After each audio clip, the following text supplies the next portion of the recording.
Hello students, last minute revision का time आ गया है। अब हम करेंगे रैपिड फायर 55 की फैक्ट्स फ्रॉम जेनेटिक्स जो डायरेक्टली नीट पीवाईक्यू से लिंक्ड है। अगर आपको 5 to 7 मार्क्स बूस्ट करने हैं तो इस वीडियो को आप ज़रूर देखिए। सबसे पहले बात करते हैं मेंडल के एक्सपेरिमेंट की। ग्रेगर मेंडल ने जो प्लांट यूज़ किया था वो था पाइसम सेटाइवम यानी गार्डन पी। इस प्लांट को चूज करने के पीछे स्ट्रॉन्ग रीजन थे, like easily observable characters, self pollinating nature और multiple contrasting traits available. Total 7 characters उन्होंने स्टडी किए और 34 वैरायटीज यूज की। नीट एग्जाम में डायरेक्ट क्वेश्चन पूछा जाता है, मेंडल ने कितने कैरेक्टर्स स्टडी किए? तो आंसर इज 7। अब आते हैं सबसे इम्पोर्टेंट लॉ पर, लॉ ऑफ सेग्रीगेशन। इसको हम law of purity of gametes भी कहते हैं। सिंपल लैंग्वेज में अगर हम समझे, जब गैमीट बनते हैं तो एलील सेपरेट हो जाते हैं, मतलब एक गैमीट में सिर्फ एक एलील ही जाएगा, दोनों नहीं। अगर जीनोटाइप ए है तो गैमीट्स हमारे क्या होंगे? कैपिटल ए और स्मॉल ए। ये लॉ यूनिवर्सली एप्लीकेबल होता है, ऑलमोस्ट हर ऑर्गेनिजम्स पर फॉलो होता है। नीट में कॉन्सेप्चुअल क्वेश्चंस बार बार आते हैं। अब इंटरेस्टिंग फैक्ट पे आते हैं। जो मेंडल का काम है उनके टाइम पर फेमस नहीं हुआ। बाद में 1900 में by the Hugo de Vries, Carl Correns और एरिच वॉन शेमार्क, इन्होंने इसके ऊपर काम किया। ये बस आपने डायरेक्टली नाम याद रखने हैं, ये डायरेक्ट ही क्वेश्चन एग्जाम में पूछे जाते हैं। अब आते हैं क्लासिकल क्वेश्चन पर, मोनोहाइब्रिड क्रॉस की F2 रेशो। F2 जनरेशन में फिनोटिपिक रेशो ये होता है 3:1, यानी 3 क्या है? They are dominant phenotype and 1 is the recessive phenotype. For example tall vs dwarf plants। ये रेशो तब आता है जब कंप्लीट डोमिनेंस हो।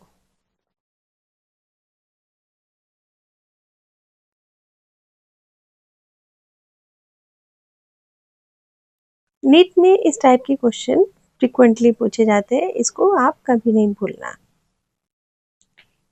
फिनोटाइप के बाद जीनोटाइप समझ लेते हैं। F2 जनरेशन में जीनोटाइप रेशो होता है 1:2:1, यानी 1 हमारा क्या है? होमोजाइगस डोमिनेंट, 2 हमारा है heterozygous capital A small A and 1 is homozygous recessive. तो यहाँ पर स्टूडेंट कंफ्यूज होते हैं। तो जो फिनोटाइप है it is not equal to genotype. तो फिनोटाइप हमारा क्या आएगा? Phenotype is 3:1 and genotype is 1:2:1। ये आप पेयर में याद रखेंगे। अब बात करते हैं टेस्ट क्रॉस की। बहुत ही इंपॉर्टेंट कॉन्सेप्ट है। टेस्ट क्रॉस का मतलब होता है किसी अननोन जीनोटाइप वाले डोमिनेंट ऑर्गेनिजम्स को हम होमोजाइगस रिसेसिव के साथ क्रॉस करा दें। फॉर एग्जाम्पल, अगर प्लांट टॉल है पर हमें नहीं पता कि वो कैपिटल टी है या फिर कैपिटल टी स्मॉल टी है, तो हम उसे किसके साथ क्रॉस कराते हैं? Small T. तो हमारा रिजल्ट क्या आता है जीनोटाइप में? That is 1:1। मोनोहाइब्रिड क्रॉस में। डाईहाइब्रिड में हमारा क्या आएगा? 1:1:1:1। डाईहाइब्रिड में। तो आपने क्या याद रखना है इसमें कि जो हम टेस्ट क्रॉस में पेरेंट यूज होगा वो कैसा होगा? रिसेसिव। इसको याद रखना है, ठीक है। अब आते हैं डाईहाइब्रिड क्रॉस पर। यहाँ हम कितने ट्रेड्स ले रहे हैं? 2 ट्रेड्स ले रहे हैं। एक साथ स्टडी करते हैं 2 ट्रेड्स की। जैसे आप एग्जांपल अगर ले, सीड शेप है और सीड का कलर है, तो F2 जनरेशन में जो क्लासिकल रेशो होती है वो होती है 9:3:3:1। अगर आप इसका ब्रेक डाउन करें तो जो 9 है ये क्या है, ये डोमिनेंट है। और जो 3 होंगे, first dominant and second recessive, और 1 क्या है, रिसेसिव। तो ये पॉसिबल है जब जीन्स में इंडिपेंडेंटली असॉर्ट करें। अगर जीन्स लिंक्ड है तो ये रेशो जो है वो चेंज हो जाएगी। तो नीट का सबसे फेवरेट रेशो है डाइहाइब्रिड F2 फिनोटिपिक रेशो। अब आते हैं point number 8, that is F1 in monohybrid cross. Simple concept है F1 जनरेशन में जब हम प्योर पेरेंट क्रॉस करते हैं तो जैसे कैपिटल टी इंटू, ये क्या है, प्योर पेरेंट्स है, ये क्या है, प्योर टॉल है, दैट इज प्योर ड्वार्फ। तो F1 जनरेशन में हमें 100% क्या मिलता है, हेट्रोजाइगस डोमिनेंट। और फिनोटाइप कैसे होंगे, सब डोमिनेंट होंगे, सब टॉल होंगे, इसलिए F1 जनरेशन जो है वो क्या होती है, यूनिफॉर्म होती है। तो F1 में नो वेरिएशन बट F2 में वेरिएशन स्टार्ट हो जाता है। Now the point number 9, incomplete dominance. ये कॉन्सेप्ट थोड़ा डिफरेंट है, यहाँ डोमिनेंस कंप्लीट नहीं होता, जैसे कि आपको नाम से पता लग रहा है इनकम्प्लीट। ओके, इसका जो बेस्ट एग्जांपल है मिराबिलिस जिलापा, जिसे हम 4 o'clock प्लांट कहते हैं। अब हम इसमें क्रॉस जो कराते हैं, इसमें रेड का क्रॉस कराते हैं इनटू वाइट। वाइट क्या है, रिसेसिव। और जो हमें F1 जनरेशन में मिलता है that is the pink colour. और F2 जनरेशन में हमें मिलेगा 1:2:1। और यहाँ एक इम्पॉर्टेंट बात यह है कि जो फिनोटिपिक रेशो है it is equal to the genotypic ratio, मतलब जो दिखता है वही जीनोटाइप है। नीट में डायरेक्टली क्वेश्चन आते हैं तो आपने कंफ्यूज नहीं होना। Next point, codominance. इसको समझते हैं। यहाँ दोनों एलील फुल एक्सप्रेस होते हैं, कोई भी सप्रेस नहीं होता। बेस्ट एग्जांपल इसका है ABO blood group. AB blood group में ए एंटीजन होगा और बी में बी एंटीजन प्रेजेंट होगा, तो दोनों इक्वली एक्सप्रेस होंगे। दूसरा एग्जांपल्स आप इसमें ले सकते हैं रोन कैटल। रेड और व्हाइट हेयर्स मिक्स होते हैं, ब्लेंड नहीं होते, दोनों सेपरेट दिखेंगे आपको। तो आपने जो डिफरेंस याद रखना है इनकम्प्लीट और कंप्लीट डोमिनेंस, कोडोमिनेंस में। इनकम्प्लीट डोमिनेंस में ब्लेंड होगा और कोडोमिनेंस में दोनों क्लियरली विजिबल होंगे ट्रेड्स। नेक्स्ट पॉइंट पे आते हैं, that is the universal donor. Point number 11, अब ब्लड ग्रुप में जो हाई यील्ड कॉन्सेप्ट है that is the universal donor O group. इसमें आरबीसी सरफेस का कोई एंटीजन नहीं होता, इसलिए किसी भी ब्लड ग्रुप में हम सेफली इसको ट्रांसफ्यूज कर सकते हैं। ओ मीन्स आप मान के चलिए 0, तो 0 यानी no antigen, 0 antigen is present. Point number 12, that is the universal recipient AB blood group. AB blood group में IA IB, इसके प्लाज्मा में कोई भी एंटीबॉडीज नहीं होती, इसलिए ये किसी भी ब्लड ग्रुप को रिसीव कर सकता है। तो डोनर कौन सा है, डोनर है O blood group because no antigen, and recipient is AB blood group, no antibody. ये आपने पेयर में याद रखना है। पॉइंट नंबर 13, अब आते हैं एपिस्टेसिस पर। थोड़ा ट्रिकी कॉन्सेप्ट है, ध्यान से समझना। एपिस्टेसिस का मतलब एक जीन दूसरे जीन के एक्सप्रेशन को सप्रेस करता है। डोमिनेंट एपिस्टेसिस में जो डोमिनेंट एलील है वो दूसरे जीन को सप्रेस कर देता है। इसका फिनोटिपिक रेशियो होता है 12 13 1। ब्रेक डाउन समझो इसका। 12 क्या है, डोमिनेंट एपिस्टेटिक इफेक्ट, 3 है second gene express and 1 is the double recessive. तो नीट में डायरेक्ट रेशियो बेस्ड क्वेश्चंस आते हैं। नेक्स्ट इज एपिस्टेसिस रिसेसिव, ये और ज्यादा इंपॉर्टेंट है। रिसेसिव एपिस्टेसिस, यहाँ रिसेसिव कंडीशन है ए स्मॉल ए दूसरे जीन को मास्क करती है। इसका जो क्लासिकल एग्जांपल है that is the Labrador dogs. इनमें जो कोट कलर होता है, जो 9 है दे आर ब्लैक और 3 ब्राउन होते हैं एंड 4 येलो। यहाँ ई जीनोटाइप कलर को बिल्कुल ब्लॉक कर देता है। ओके, तो रेशो आपने याद रखना है 9:3:1, that is very important. Point number 15, complementary epistasis. इसका जो रेशो है दैट इज 9:1। इस टाइप में दोनों जीन साथ मिलकर काम करते हैं, कॉम्प्लीमेंट्री, है ना। तो अगर दोनों जीन्स में डोमिनेंट एलील प्रेजेंट है तभी ये ट्रेट एक्सप्रेस होगा। इसका एग्जाम्पल है स्वीट पी। इनका रेशो होता है 9:7। 9 क्या है, 9 में जो बोथ जीन्स हैं they are active, they show colour. 7 किसी भी जीन में रिसेसिव होगा, यानी कलर नहीं शो करेगा। ठीक है, 9 कलर शो करेगा क्योंकि दोनों जीन एक्टिव होंगे, और 7 में क्योंकि रिसेसिव है इसलिए कलर शो नहीं करेगा। अगर एक भी इसमें फेल हो गया तो जो फिनोटाइप है वो नहीं बनेगा। Next is point number 16, duplicate dominant. ये इजीएस्ट एपिस्टेसिस टाइप है। यहाँ दोनों जीन्स जो है सेम फंक्शन परफॉर्म करते हैं। Next point 16, duplicate dominant. ये इजीएस्ट एपिस्टेसिस टाइप है। आप ये समझ ले कि यहाँ दोनों जीन सेम फंक्शन परफॉर्म करते हैं, एक भी डोमिनेंट एलील हो तो फिनोटाइप एक्सप्रेस हो जाएगा। इसका रेशो आता है 15:1।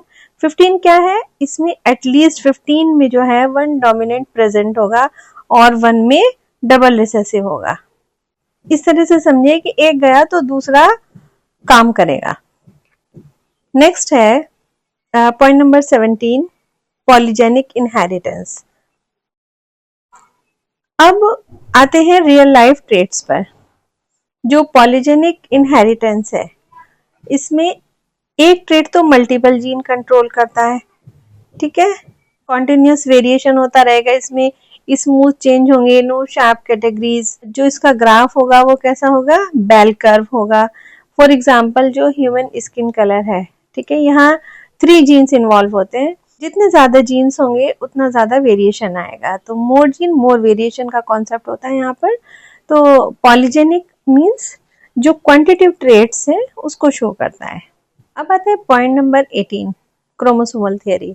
जेनेटिक्स को स्ट्रॉन्ग बेस इसी क्रोमोसोमल थियरी से मिला है, and it was proposed by Walter Sutton and Theodor Boveri in 1902। You know, genes chromosomes पर लोकेटेड होते हैं एंड मियोसिस के थ्रू इनहेरिटेंस होता है। मतलब कि जो मेंडल के लॉज हैं उनको साइटोलॉजिकली प्रूफ इसी थ्योरी से मिला है। तो it is very very important और ये मेंडेलियन जेनेटिक्स की बैकबोन है। Next is the point number 19, that is the Morgan's experiment. अब आते हैं एक्सपेरिमेंटल प्रूफ पर। थॉमस हंट मॉर्गन ने काम किया। इनका पूरा नाम क्या था, थॉमस हंट मॉर्गन, ठीक है। इन्होंने ड्रोसोफिला मेलेनोगास्टर पे वर्क किया, फ्रूट फ्लाई पे। Why he choose Drosophila, because एक ड्रोसोफिला है, इसका जो शॉर्ट लाइफ साइकिल है, दूसरा ये इजीली ब्रीडिंग करती है और इसकी जो ट्रेट्स हैं वो बहुत ज़्यादा क्लियर हैं। तो मॉर्गन ने प्रूव किया कि जीन्स जो है वो क्रोमोसोम्स पर होते हैं। दूसरा इन्होंने प्रूव किया कि जो लिंकेज है वो एग्जिस्ट करता है और इसीलिए उनको नोबेल प्राइज मिला। तो personally that is very very important. अब आते हैं लिंकेज पर। ये कॉन्सेप्ट स्टूडेंट को कंफ्यूज करता है, ध्यान से समझो। लिंकेज का मतलब, जीन्स जो सेम क्रोमोसोम्स पर प्रेजेंट होते हैं वो जनरली साथ इनहेरिट होते हैं, इस वजह से वो इंडिपेंडेंटली असॉर्ट नहीं करते। मतलब ये कि मेंडल के लॉ को, इंडिपेंडेंट असॉर्टमेंट को वायलेट करते हैं, ठीक है। दो ट्रेट एक साथ एक क्रोमोसोम्स पर क्लोजली अवेलेबल है तो वो साथ में ही पास होंगे। सिंपल लाइन आपने याद रखनी है, सेम क्रोमोसोम्स और सेम जर्नी। नेक्स्ट पॉइंट है आपका कंप्लीट लिंकेज। अब स्पेशल केस में जो है कंप्लीट लिंकेज होता है, यहाँ जीन्स इतने क्लोज होते हैं कि उनके बीच क्रॉसिंग ओवर नहीं होता, राइट। तो no crossing over takes place. इसका रिजल्ट क्या होता है, no recombination found in the parents, और पेरेंट कॉम्बिनेशन सेम रहता है। पॉइंट नंबर 21, अब स्पेशल केस है। Complete linkage. यहाँ जीन्स इतने क्लोज होते हैं कि उनके बीच क्रॉसिंग ओवर पॉसिबल नहीं होता। तो रिजल्ट क्या होगा? No recombination. पेरेंट कॉम्बिनेशन हमेशा सेम रहता है। ड्रोसोफिला मेल में क्रॉसिंग ओवर नहीं होता है। ओके, आपने ये ध्यान रखना है। नाउ पॉइंट नंबर 22, अब जीन मैपिंग समझते हैं। ये है ना 1 सेंटीमॉर्गन। इसका क्या मतलब है? इसका मतलब है 1% रिकॉम्बिनेंट फ्रीक्वेंसी। इससे हम जीन्स के बीच की डिस्टेंस मेजर करते हैं। अगर रिकॉम्बिनेशन 10% है, ठीक है, तो जो डिस्टेंस है वो कितनी होगी? 10 सेंटीमॉर्गन। ठीक है, तो इसका मतलब अगर 1 सेंटीमॉर्गन दैट इज इक्वल टू 1% और इक्वल टू 1 मैप यूनिट, ये आपने ध्यान रखना है। ठीक है, तो ये कॉन्सेप्ट लिंकेज चैप्टर का बेस है। अब आते हैं हम सेक्स डिटर्मिनेशन। ठीक है, ह्यूमन में जो सेक्स डिटर्मिनेशन है वो फादर से डिसाइड होता है, क्योंकि एक्स स्पर्म होंगे तो फीमेल प्रोड्यूस होगा, वाई स्पर्म होंगे तो मेल प्रोड्यूस होगा। फीमेल सिर्फ एक्स देती है और मेल के स्पर्म से एक्स और वाई क्रोमोसोम्स जनरेशन्स में आते हैं। तो कॉम्बिनेशन ह्यूमन का तो आपको पता ही है, एक्स एक्स फीमेल और एक्स वाई मेल। जो इम्पोर्टेंट है एग्जाम में, जेंडर डिटर्मिनेशन में फादर का क्या रोल होता है, एग्जाम में ये पूछा जाता है। अब अगर इस केस को हम हनी बी में देखें, ये बहुत इंटरेस्टिंग है। मेल बी जो है वो आपको पता है ड्रॉन होते हैं, और ये कैसे होते हैं? ये हैप्लॉइड होते हैं, एन होते हैं। ठीक है, because they are develop from the unfertilised egg. और इस फिनोमिना को हम क्या कहते हैं? पार्थेनोजेनेसिस। और फीमेल बीज जो है वो क्या होती हैं? वो डिप्लॉइड होती हैं। ठीक है, आपने बस ये ध्यान रखना है कि नो फर्टिलाइजेशन इन मेल। ठीक है, ये यूनिक सिस्टम है और नीट में इससे क्वेश्चंस आते हैं।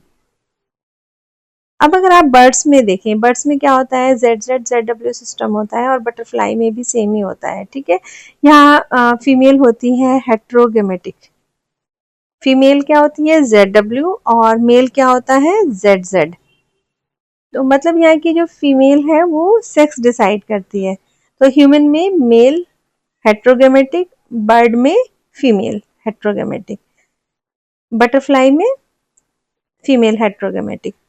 अब एक्सिनो सिस्टम समझते हैं। इसका बहुत अच्छा एग्जांपल है ग्रास होपर। अगर आप मेल में देखें तो X0 और फीमेल में XX। X0 क्यों कहते हैं? क्योंकि यहाँ पर क्रोमोसोम्स क्या है? एब्सेंट है। तो मेल के पास सिर्फ एक ही क्रोमोसोम्स है, वो क्या है? X। और फीमेल के पास क्या है? XX। तो एक बार फिर से रिवाइज करते हैं। लिंकेज में same chromosomes, Drosophila male, no crossing over, 1 centimorgan equal to 1% recombination. Human में father decided sex. Honey bee haploid male है। कैसे बनी है? पार्थेनोजेनेसिस, यानी अनफर्टिलाइज्ड एग से बनी है। बर्ड्स में क्या है? जो फीमेल है वो हेट्रोगेमेटिक है। तो अगर ये क्लियर है तो आपका जेनेटिक्स से एक्स्ट्रा क्वेश्चंस आराम से हो जाएंगे।